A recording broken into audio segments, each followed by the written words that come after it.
Hello there, this is the World News at 12 on Voice of the People, 90.3 FM. My name is Chioma Innocent, and here are the top stories. Ireland to approve 125 million euros to Ukraine as Zelensky visits Dublin. Unknown gunmen attack Governor Otti's team in Imo State. Defense Minister resigns to be replaced by ex-defense chief Christopher Musa. And former APC chieftain alleges assassination plot against Atiku ahead of 2027 elections. Details now. Thank you for staying tuned. The World News at 12 begins on the foreign scene, where the Irish government is expected to approve an extra 125 million euros in support for Ukraine in a cabinet meeting this morning. This comes after the Ukrainian President Volodymyr Zelensky arrived in Dublin in the Republic of Ireland for an official one-day visit. He and the First Lady of Ukraine, Olena Zelenska, were greeted on Dublin's airport's runway by Irish Prime Minister Michael Martin and Minister of State at the Department of Foreign Affairs Thomas Barron. Martin said he was honored to welcome the President and the First Lady. Irish ministers are set to sign off on an extra 100 million euros in funding for non-lethal military support for Ukraine and a further 25 million euros for the country's urgent energy needs.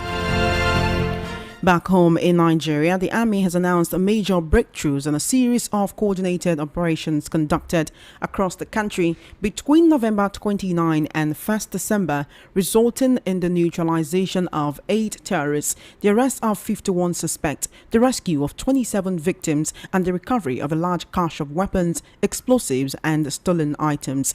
According to a statement posted on the Army's official Facebook page today, troops in the northeast, specifically the 151 Task Force Battalion, 152 Task Force Battalion, and 192 Battalion killed 4 ISWAP JAS fighters during ambush and clearance missions in Borno State.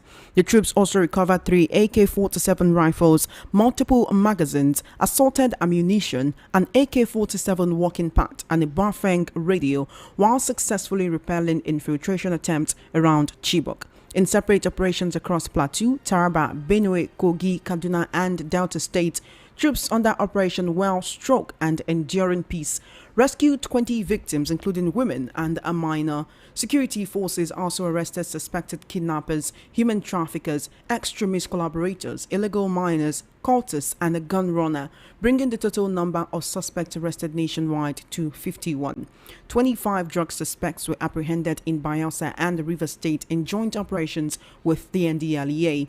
Troops in Taraba neutralized 4 violent extremists during a communal clash response in Karim Lamido, recovering a fabricated AK-47 rifle, den guns, ammunition, and 2 motorcycles. In Plateau State, security personnel recovered 76 rustled cattle and returned them to their owners. Ilori has dismissed reports that gunmen attacked his convoy on his way to the Sam Mbakwe International Airport in Owerri, the Imo State capital.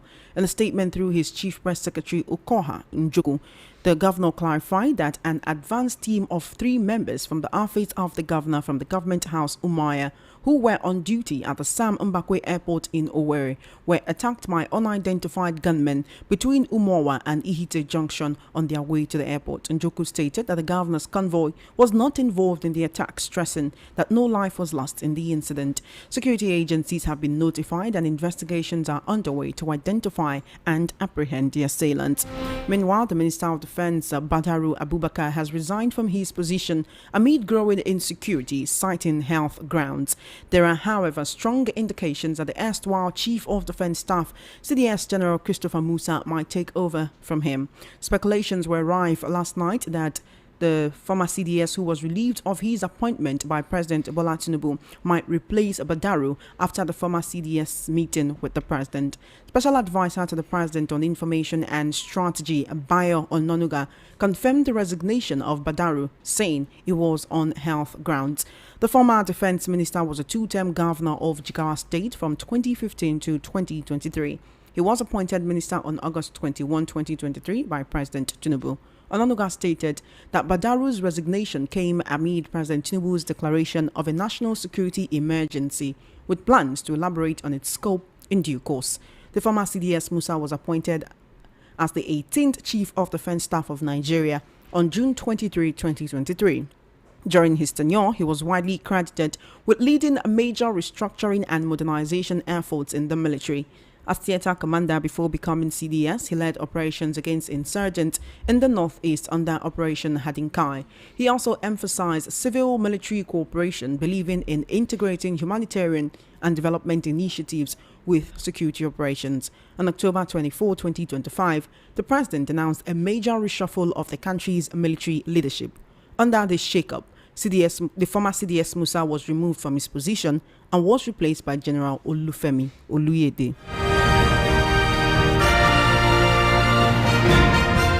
Now, former Deputy National Publicity Secretary of the All Progressives Congress APC, Timmy Frank, has raised alarm over a plot to assassinate former Vice President Atiku Abubakar ahead of the 2027 general elections.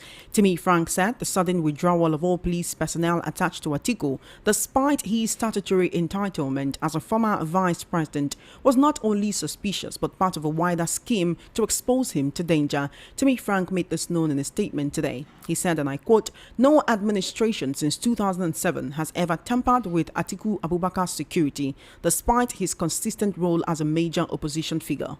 Why now? Why at a time when insecurity is at an all-time high across the country? This action clearly reveals an ulterior motive." End quote. Timmy Frank stated that the claim that security was being withdrawn broadly from VIPs was a smokescreen, insisting that the main target is Atiku Abubakar. He challenged the government to prove its claim of a general security withdrawal by also stripping the president's family members, close associates, and political appointees of their police orderlies and escorts. Meanwhile, Osun State Governor Ademola Adeleke has formally resigned from the People's Democratic Party (PDP), the political platform under which he rose to prominence as senator and later governor. The governor announced his decision in a post on his official X handle late on Monday, attaching a copy of his resignation letter dated November 4, 2025. The letter was addressed to the PDP chairman of Ward 2 Sagba Abogunde in Ede North local government area of Osun State. In the letter, Governor Adeleke cited the ongoing crisis within the PDP's national leadership as the reason for his departure. The governor expressed gratitude to the party for providing him the platform to serve, first as senator representing Osun West from 2017 to 2019, and later as governor of the state. The attached letter indicates that the ward chairman had received the resignation on November 4. However, Adeleke did not disclose the political party he intends to join following his exit from the PDP. You're currently listening to World News at 12 right here on Voice of the People 90.3 FM. I'm now being joined by Mr. Elvis Limihele for the news analysis segment right here on the World News at 12. Good afternoon to you, Mr. Elvis, and thank you for joining us today. Good afternoon, Choma. How are you doing? I'm very well, thank you. It was a pleasure to have you here. Let's quickly delve into the issues. Former APC chieftain Timmy Frank is alleging that this administration or the APC or whomever is actually planning an assassination attempt on former Vice President Atiku Abubakar. He claims that despite the fact that Atiku has consistently been an opposition ever since he left the PDP government that he ran with Obasanjo, since he was vice president, he has always had a security detail. Now, when the president gave a directive saying that the policemen should be pulled from VIPs and if they need protection, they should go for the NSCDC or seek private protection since they can actually afford it. Do you believe what Timmy Frank is saying? Because he's not the only one affected by this directive. Former First Lady Aisha Buhari is also affected by this directive. Even Minister of the FCT Nyesom Wike is also affected by this directive. So why would he latch onto the fact that Atiku's policemen are being taken away when Atiku can actually afford to get private security or apply to get security from the NSCDC? Choma, politicians are very good at making noise, using that noise to attract traffic to their direction. I really don't see anything wrong in, withdrawing his security details because the president even gave them soft landing. He said you can go to NCDC and get your security. Then we also have private security. It must not be policemen at all times. You see, the level of insecurity in this nation, and we need more hands and more boots on ground to tackle the insecurity. So, Atiku, former Vice President Atiku Abubakar has other options. Like you mentioned, you can get some private security. Then the civil defense is also still there. He can get from there. And to even capital, Choma, if the country is well secured, everybody is secured in this country, do you even need a private security detail to escort you or to carry your wife's handbag to the market. It's just because the country has become so insecure. That's why everybody is looking like, okay, let me secure myself. So what we should be directing our actions at in this nation is how to secure the entire country so that you and I can work freely. He's talking about one person out of about 200 and something million. What about you and I that cannot even afford even the civil defense that is the president has even said you can still go there and pick? Can you afford it? I cannot afford it. So the biggest picture here should be that let the whole country be secured. Let everybody be secured so that you can work freely. How many ministers or abroad have police attached to them? Because everywhere has camera. Everywhere is secured. So you can work freely. We see prime ministers, even in mall, shopping mall, shopping for themselves without anybody following them. We saw when former Boris was former minister for UK, riding his bicycle on the street, going to shopping mall without any escort. Why don't we secure this nation and also do likewise? So we shouldn't polarize it and politicize it. Nigerians need security, not just one person inside the over 200 and something million Nigerians should be clamoring for security. But Timmy Frank used to be part of the APC. Why do you think he's coming out to say this now? Again, I ask, why is he singling out Atiku? Would you say that this is actually a ploy to distract from the real issues? Because Atiku is not someone who cannot afford to secure himself if it comes down to that. You talked about ordinary Nigerians not being able to afford this security we're talking about. In the House of Reps, some members came out to say that, these bandits are threatening them. They're threatening to attack them, to attack their family members, and that please, their police escorts should not be taken away. But who is speaking for ordinary Nigerians? Again, I ask, is Timmy Frank trying to align with Atiku now that he seems to be the favorite of the people in the ADC? Is that the reason why he's coming out to say this? He's not speaking for anybody else. Yeah, Timmy Frank has always been Atiku's spokesperson. He has always been Atiku's boy. So I am not this even one while in the APC. No. Atiku, we followed Atiku right from PDP era, and even while in APC, he has never really took distance himself from Atiku. But this one that we are seeing, the pendulum will soon swing. And many Nigerians will know where we actually so many people belong. Atiku has picked the ticket of, the registration card of ADC, not quite long. So most of his boys are going to follow him because we are gradually seeing the drum beat being arranged for 2027 general election. So when the drummers begin to roll out their drums, we actually know where the vice president and all his teams and all his foot soldiers will follow him to. All right. On this, would you say that opposition politicians are being unfair to the president and the current APC administration? Would you even say that Nigerians as a whole are being unfair to this administration? Because when people have problems in their parties, they blame it on the APC. When issues like this happen now, Timmy Frank is blaming the same APC administration, saying they want to. It's a huge thing when you say, they are planning to assassinate this person. That's a former vice president. That is a key opposition figure in Nigerian politics. Many Nigerians, many Northerners, many people in the PDP will not take it lying low if anything untoward happens to Atiku, anything that is not natural happens to Atiku. So why would he just come up and say something like that without any evidence, without any proof, just because his security details were allegedly withdrawn? Yeah, because Atiku is a big name, former vice president, and he has made attempts at the presidency about 3 or 4 times to become president of this nation. So such names, when you mention such name, it attracts headlines. The APC has consistently said they do not see Atiku as a threat. They've called him a serial election contester who never wins. They've said the ADC is a coalition of losers. So why would they even want to go as far as assassinating him? Well, whatever name they give him, Atiku has made his impact politically in this nation. There is no way the ruling party will clap hand at the opposition and say, they are doing well. So they can give him names. We've seen these names, severally. Politicians give to themselves. At the end of the day, you see, what matters is the person you are, giving different sorts of name is able to be focused and able to, forge ahead. We saw how many Buhari made attempt about 3 or 4 times before he got in there. He had names as well, although he came and it was a monumental failure. Then the angle you made mention of, Choma, you said the legislators are not happy with the withdrawal of the security details. They said the bandits are now threatening them. The legislators are monumental disgrace to this nation.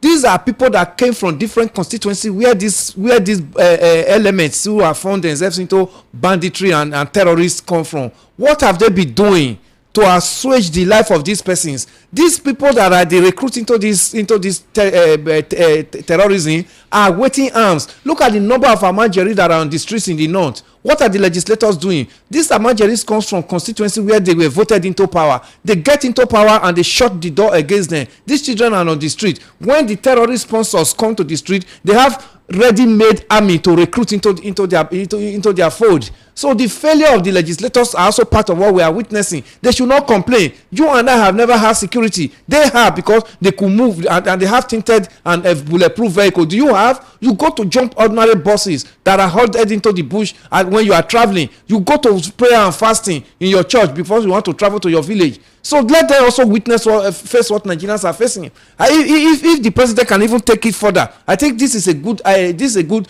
policy from this administration. Let everybody face what Nigerians have been facing over the years. And at the end of the day, if you cannot defend yourself, you also know what it takes to go and pay ransom. What poor Nigerians are paying because their people are with the terrorists in the bush.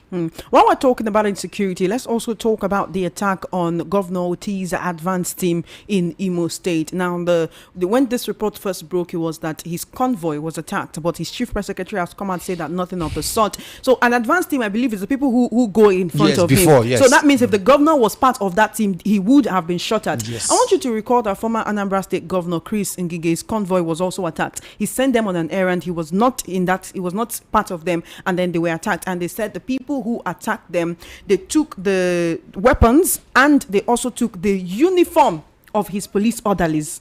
And one would ask, what was their aim in taking these things? This is December period. A lot of Southeasterners love to go home during the December period. Now, those same people who attacked Senator Chris Ngige's convoy accuse his police orderlies of working for a zoo government. I remember the question I asked that day on who are the people who always say things like this, and then the people who support the people who say that. They were not happy with me for asking that question. But are we about to see a trend of higher resurgence of insecurity in the Southeast, that now they're not even going for ordinary Nigerians but the big wigs?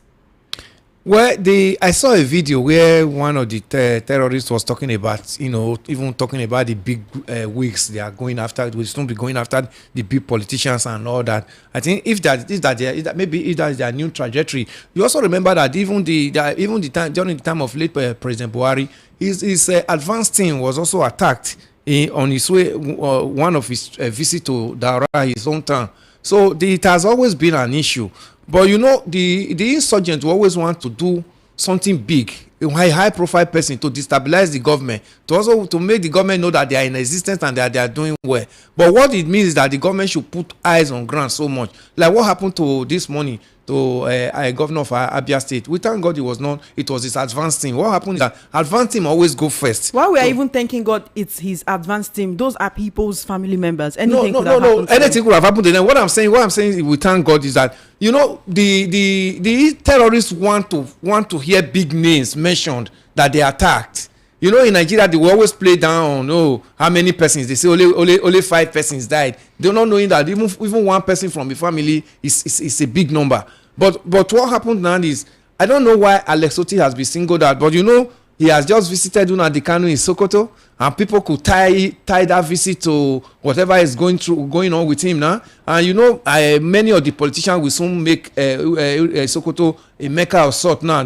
Trying to go and align with Adelakun, but we don't know what the fashion over there in the southeast. So is someone trying to send a message to Governor Alex Otti? Well, it could be because we don't know the fashion that attacked him yet now. Whether they are fashion that are against Adelakun, in support of what Adelakun is going through, that he should remain there. They want him to remain in incarceration, and now Alex Otti has gone to visit him. They could say Alex Otti has enemy, or those that are sympathetic with Adelakun and say, okay, let us attack, so that the people will know, that the government will know that even despite the visit of Alex Otti to Sokoto, that he has been attacked. So many things can play up. These are insurgents. They don't reason the way we reason. They want to destabilize the functionality of government at all times. So that's what is playing out here, Choma. It's a very unfortunate situation because many Nigerians would say if even the governors who are like the number one in the state are not safe, what is the hope for the ordinary Nigerian? Yesterday, we got the report of the resignation of Nigeria's defense minister, Yes. Badaru. And after he resigned, now we're getting reports that the former CDS, who was removed less than 2 months ago, he was removed on October 24, may now return as the defense minister. The very first question is, why does President Tinubu keep recycling?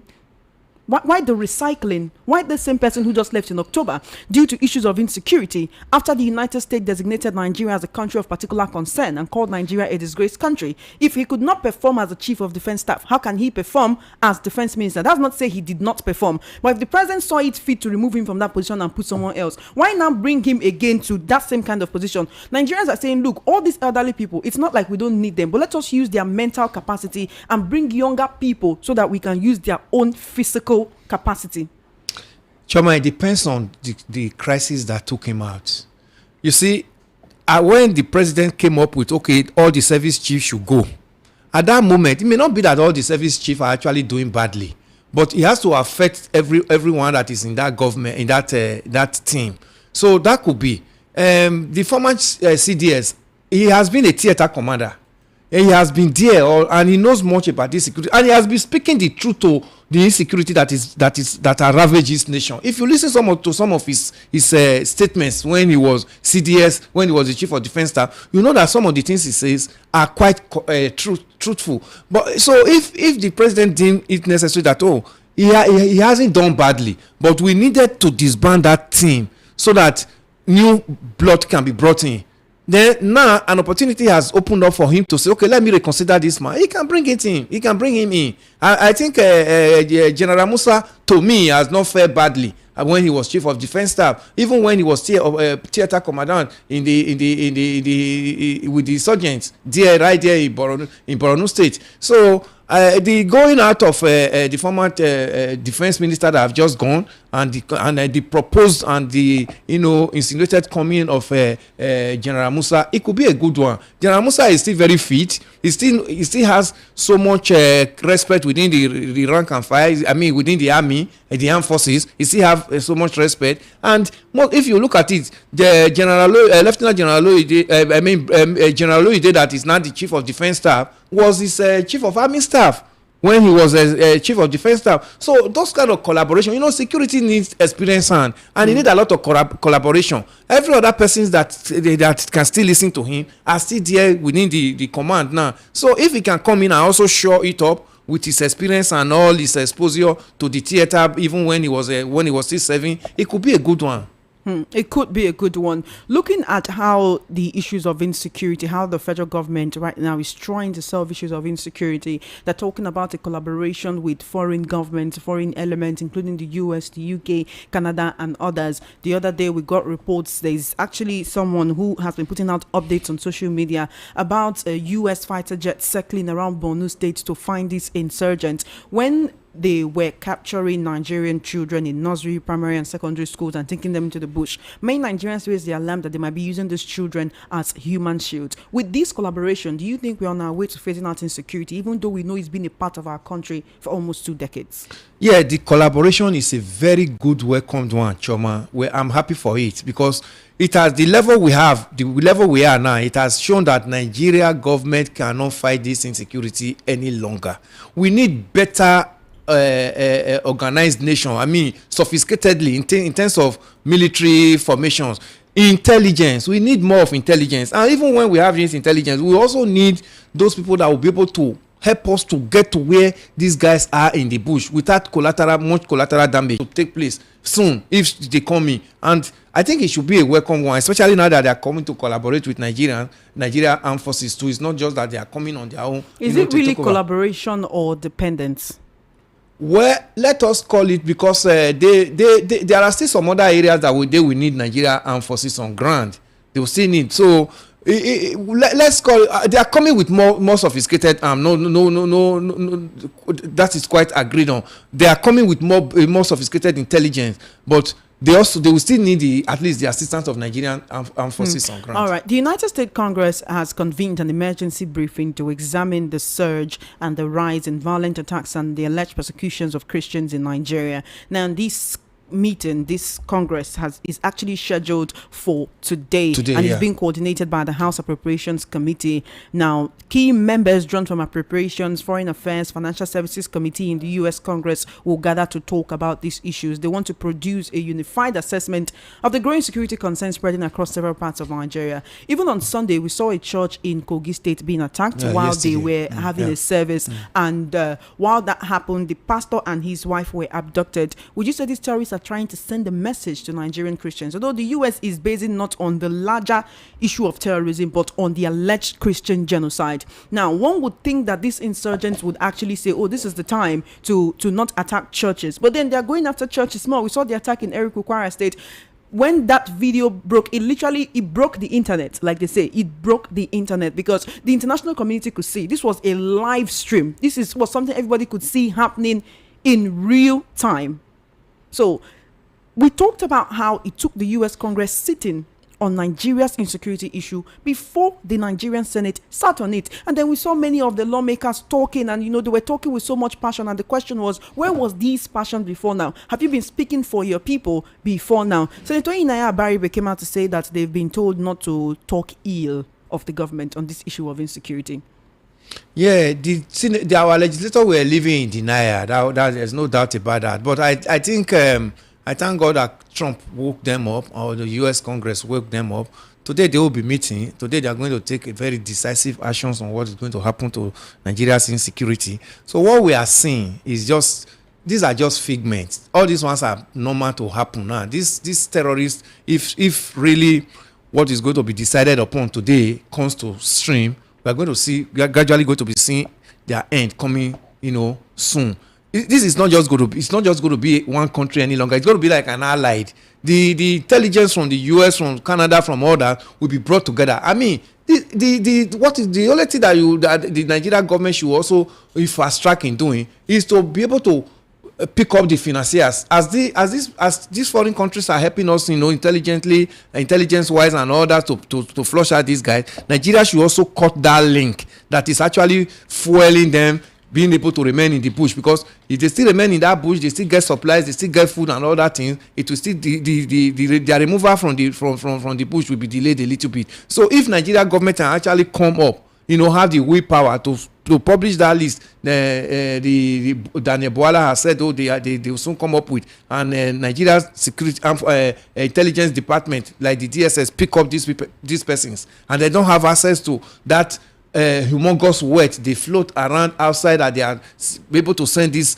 logistics to these boys in the bush. You will see, and with the coming of the allied forces, let me just put it now, all these countries that are coming, it will be, the situation will be getting down gradually. But attacking the Christians, you see this flank that they came into the the middle belt of Nigeria, where we have more Christians than the Muslim, it's actually what led to the American allegations of Christian genocide. Genocide. So he opened the eyes of the world to actually what is happening in Nigeria, especially that Yeweta attack, where over 200 Nigerians were just burned, and the government did not make any categorical statement or any serious matter, any serious decision about it. So that opened up the flank, and now since the flank is open, we are now seeing more countries coming in and having interest. I think it's going to give Nigerians a leverage soon that will be out of this dungeon we've been with the insurgents over the years. There was a paper, I read an excerpt right from a virtual lecture. It was titled "I Am a Bandit," and then in brackets, "A Decade of Research in Zamfara State Bandits Den." These were actually slides from a virtual lecture which was given by Dr. Muritala A. Rufai. He's from the Department of History, Faculty of Art and Islamic Studies, Usman Danfodio University in Sokoto State. The lecture actually took place via Zoom on the 9th of September 2021. Dr. M.A. Rufai is a renowned security researcher. He spent 10 years on one-on-one interactions with bandits and commanders in their dens and hideouts. Now, when I read excerpts of that, what I got to discover from what he wrote was that banditry sometimes happens, or it's formed bandits are made because of mining, that they are armed by people who want to do mining in several different locations around the north, Zamfara, Sokoto, and other states. Now, what they do is they will arm these bandits, tell them, guard my people when they come to mine. And foreigners are also involved. We've seen several different illegal Chinese miners coming into Nigeria. Now, some state governors in the north have told the federal government to suspend mining licenses, to suspend it so that these issues will not continue. Do you think the federal government should actually do that? It seems that there are people who are coming into Nigeria, exploiting us for our resources, and then breeding insecurity while at it, because once they've armed these people, they cannot disarm them. In fact, in that paper, I said that at last count, there were over 100,000 weapons in the hands of bandits. Yes. Then we have bandits, we have terrorists, we have ISWAP, we have Jazz, we have Boko Haram in this there same are so one many country. There are so many that the resolution from the northern governors that mining should be suspended for the next 6 months. Let us call it like an emergency period, Choma. Let it be suspended. They have now come to. They have suddenly woken up from their denial now. They've not told that with this one. They have now accepted that yes, this insurgency that we are facing in Nigeria is actually coming from these illegal miners. They have come to accept. Nigerians have been saying, what is the job of these illegal miners, and why will a state governor be sitting in his office and mine the mineral resources that are supposed to be for the country, like we base our budget on oil, all this gold and other things they are mining could have also be adding to what we use as to for our budget yearly, but it has become like a private thing in the northern part of Nigeria. Individual mines them, and these individuals are so rich, so stupendously rich that they can afford these arms and ammunition to keep these boys. I mean to get their business festered. That's what led to this. But now they are suddenly woken up. Now they have said, okay, let it be suspended. Now that if the federal government accede to what they said, let's take these 6 months like an emergency period. Let's see whether this banditry will actually reduce which period, this terrorism will reduce, and we will not be able to use that 6 months to just oppose and say, okay, if within these 6 months we recorded low crisis and low attack, then which means this terrorism is actually coming or being sponsored by some of these international communities who are interested in our resources. Let us now, find a way to re-register people, some credible companies, if we want to bring it back. I mean, there should be a different way that the federal government should work around it. But for these 6 months, I think I buy into it. Let's see whether the attack is going to reduce within these next 6 months. And now that they have actually woken up from their denial that it is actually part of what is causing the insurgency in the northern part of Nigeria, that's snowballed into almost all parts of this nation. Let them also put their foot on ground to assist whatever assistance that is coming from the federal government at that subnational level to get results.